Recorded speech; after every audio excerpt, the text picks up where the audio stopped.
다음 27장 3절 전기 전도에 관한 드루드의 모형. 드루이드 아니야.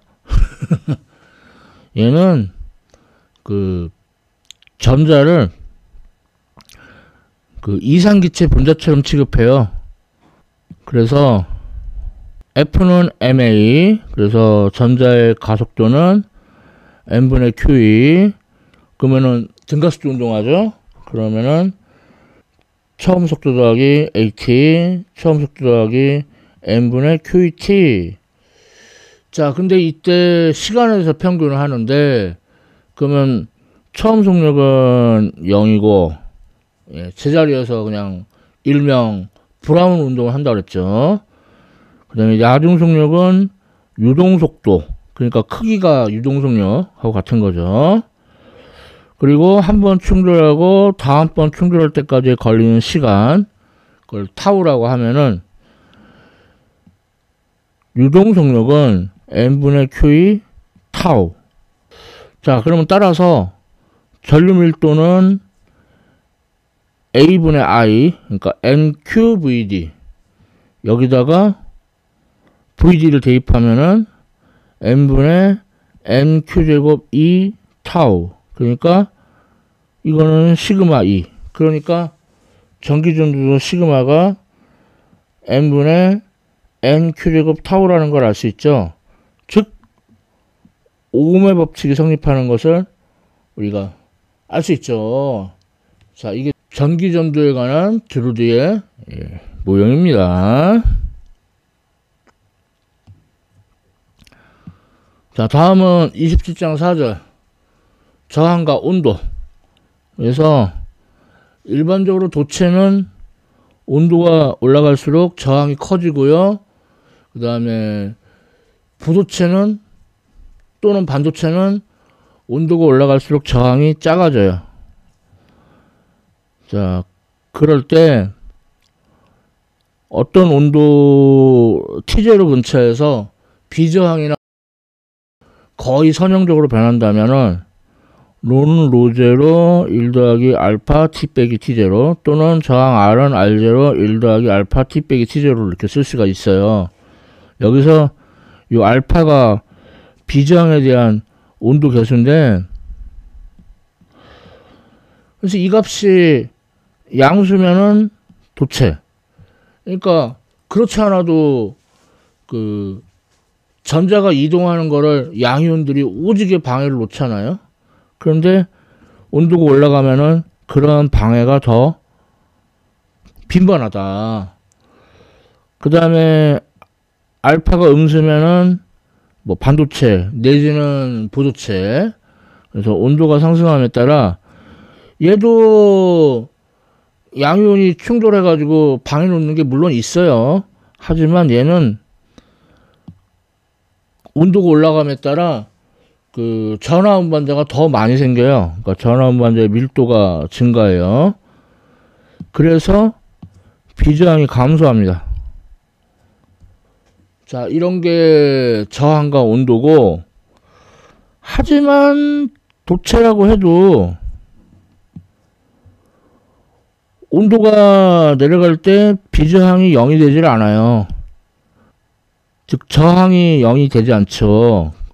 그 이유는 물질에 포함되어 있는 불순물이나 아니면은 그 격자가 이렇게 제대로 짜여져 있지 않은 그런 것 때문인데, 자, 근데 20장 5절 그 초전도체는 갑자기 어떤 온도에서 비저항이 0이 돼 버리죠. 예, 이 온도를 TC, 이거를 이제 임계 온도라고 부릅니다. 크리티컬 템퍼러처. 그래서 이거는 바딘, 쿠퍼, 슈리퍼 요 세 사람이 이름을 딴 BCS 이론으로 초전도체 성질을 설명하고 있어요. 예, 그래서 BCS 요 세 명이 노벨상도 탔죠. 그래서 요 임계 온도를 올리는 것이 관건인데, 상온 초전도체를 뭐 만들었다 뭐 이런 식으로 뭐 난리가 좀 났었죠.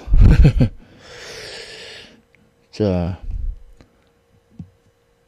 그래서 초전체 임기온도를 보면은 엄청 낮아요. 최초로 초전도 현상이 보고된 게 수은 4켈빈 정도 되죠. 이걸로 그 노벨상을 탄 사람도 있죠. 그러다가 니오빔하고 조석 합금한 거, 그 다음에 니오빔하고 저마님 합금한 거, 요런 게 지금 현재 MRI에서 사용되고 있어요. 뭐 이거 위에 뭐 YBCO 등등등, 얘네들은 이제 임기운동이 높아가지고 좋기는 한데 약간 물성이 좀 안 좋아요. 그래가지고 실용화까지는 아직 안 되고 있고. 자, 이렇게 여러 물질의 임기온도 알아봤고요. 자, 다음은 27장 6절 전력. 자, 전력을 다해서 공부해 볼 건데요. 전기 에너지의 인류를 말합니다. 전기 에너지가 전이차 Q 델타 V. 그럼 이걸 시간에서 미분하면은 델타 V는 일정하고 전해량은 바깥으로 빠져나가고, 그러니까 이것이 바로 전류. 그래서 전력 P는 I 델타 V. 그런데 이제 저항기의 경우에는 이제 뭐 일명 오메 법칙,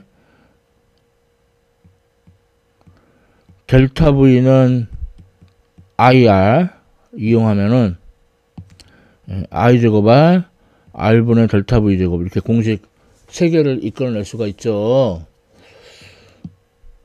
자, 세 공식 다 쓸모가 있어요.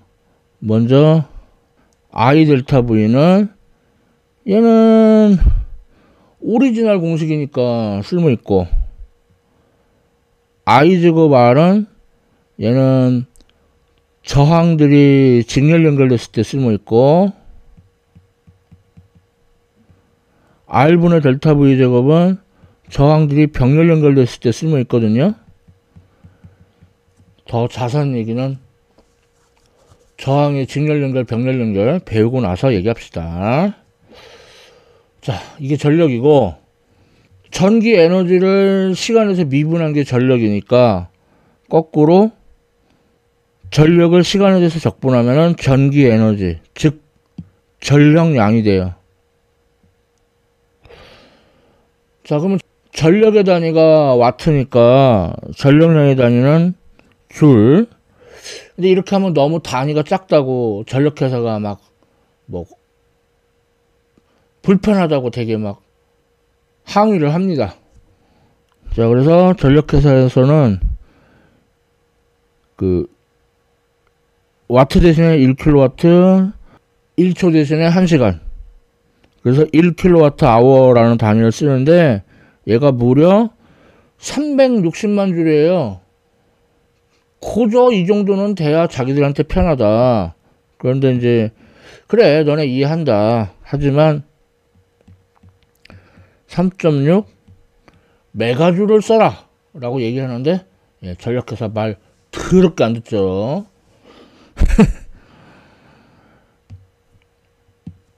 자, 다음 예제 27.4.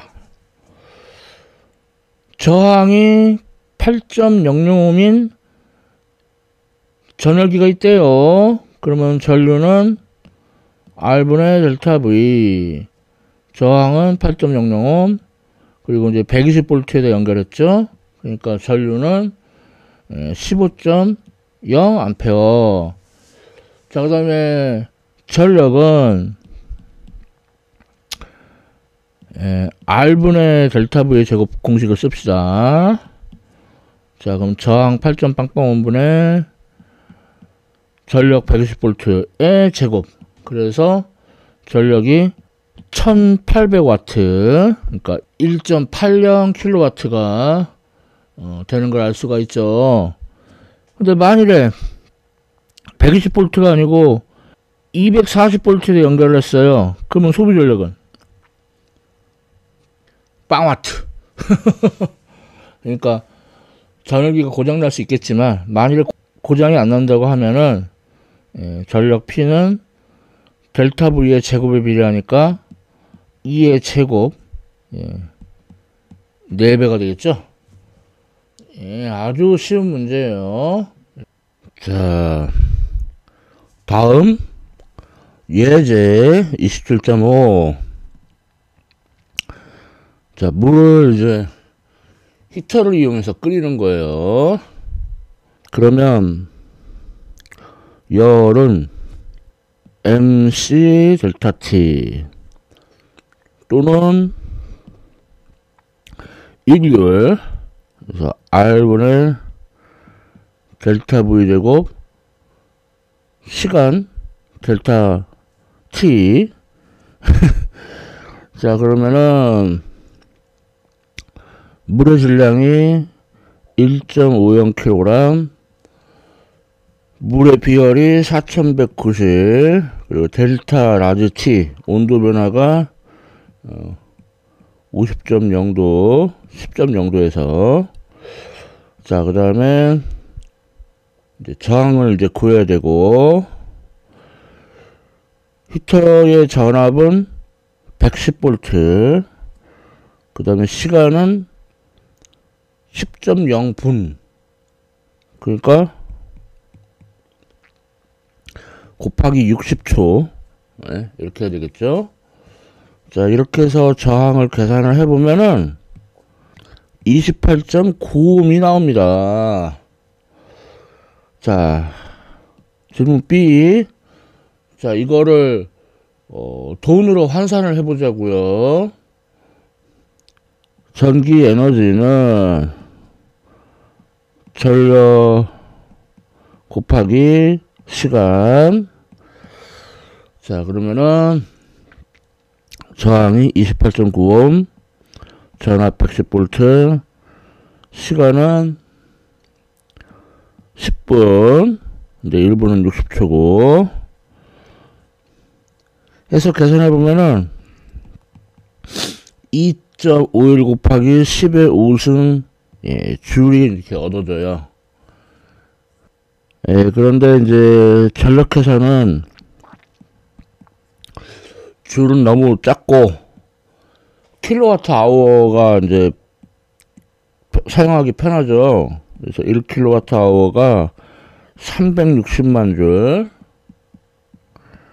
그러니까 0.0698 킬로와트 아워.